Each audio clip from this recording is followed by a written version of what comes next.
You're wondering what this has to do with lymphedema. So, let me explain. I was diagnosed with breast cancer during my last month of massage school, and that was in 1989. It wasn't long after my surgery that I noticed swelling on my lateral chest wall in the area of the surgical drain. Due to the radiation and surgical interruption of the lymphatic transport system, metabolic waste and proteins were trapped in my tissue, causing inflammation. This all too often develops into chronic swelling or post-operative lymphedema, and from there into fibrosis or permanent internal scarring. We as cancer survivors are at risk for these conditions, yet this knowledge, along with recommended dietary and lifestyle changes, is rarely, if ever, given to patients who are scheduled for cancer surgery. I chose to have a lumpectomy, contingent, however, on my agreeing to radiation. Unfortunately, my cancer had spread and 22 lymph nodes were removed from my axilla. I knew it was only a matter of time before my arm and hand would be swollen and possibly dysfunctional. Would I still be able to play the piano or even function as a massage therapist? The piano has been an important part of my life since I was 6 years old. I came from a musical family, as evidenced by this photo of my grandfather, who came to the West Coast as a mandolin teacher and ended up owning a music store in Tacoma, Washington in 1899. Music was the common bond our family shared as I was growing up, and the threat that lymphedema could change all of that was unacceptable to me.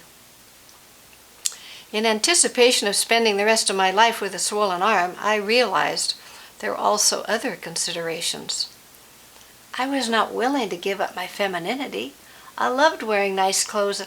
I didn't want to be afraid to look in the mirror. At that point, I made a decision. I was not going to allow lymphedema to interfere with my music or, worse yet, control my life. But where could I go for help? At that time, there were only a handful of therapists in the U.S. who even knew what lymphedema was or how to treat it, and none of them were living in my part of the country, the Pacific Northwest.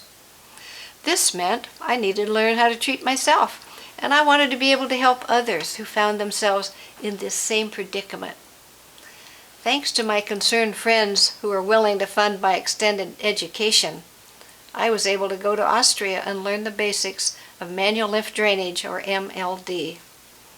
I returned to the States as the first certified lymphedema therapist in the Northwest and opened a clinic in Ballard, a suburb of Seattle, Washington. I quickly realized that everyone affected by this condition needed to have a basic understanding of the lymphatic system and learn self-care techniques. So in 1993, one of my patients and I co-founded the Northwest Lymphedema Center, a 501c3 nonprofit patient education center. We sponsored a lymphedema support group, and through one of our members, I learned there was a self-manual lymph drainage technique being taught by 2 doctors in Australia. So I went there for their training. Their focus was on teaching patients how to redirect the trapped lymph fluid in their limbs to functional alternate pathways by using a simple flat hand stroke, which some referred to as nothing more than an effleurage or light massage technique. But it did the job. I was thrilled to be able to offer this simplified, patient-friendly self-care technique to my patients. By 1995, the Northwest Lymphedema Center began producing self-care educational videos and distributed over 12,000 of them to other therapists, clinics, and patients throughout the United States. Lymphedema was not well understood in the United States and still isn't, for that matter. In fact, lymphedema was not even mentioned in our medical textbooks until 1996 in the book Diseases of the Breast. We were all hungry for information, particularly patients and those of us therapists who were doing our best to treat them. The self-care videos were a start, particularly for those patients who were unable to connect with a certified lymphedema therapist. My passion for knowledge was further fueled by the fact that I had turned down chemotherapy, and I wanted to learn how to reduce or eliminate the chance of ever having to go through the cancer and lymphedema experience again. I was continually seeking information on both subjects. I read a lot of books and created a large reference library which is available to anyone walking through my office door. I asked a lot of questions and took 2 additional certification classes in Germany. I even spent 3 weeks at a healing center, eating nothing but raw food and learning about enzymes. This experience, as well as watching my patients swell up when they ate the wrong foods, fueled my passion to go back to school and become a certified nutritional therapy practitioner. But here's the best part. Through all of this, I discovered what a magnificent body we've all been given, a body that's continually trying to heal itself in spite of what we do to it.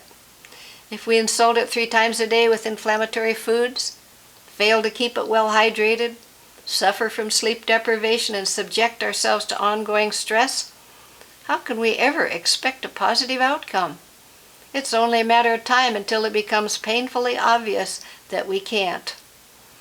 I feel blessed to have a good friend, Dr. Raymond Dent, a naturopathic physician for the last 37 years, who's been instrumental in my recovery and has helped me understand the basic practices that lead to optimal health.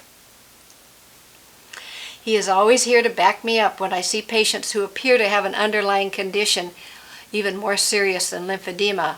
They may have something that only a doctor can diagnose.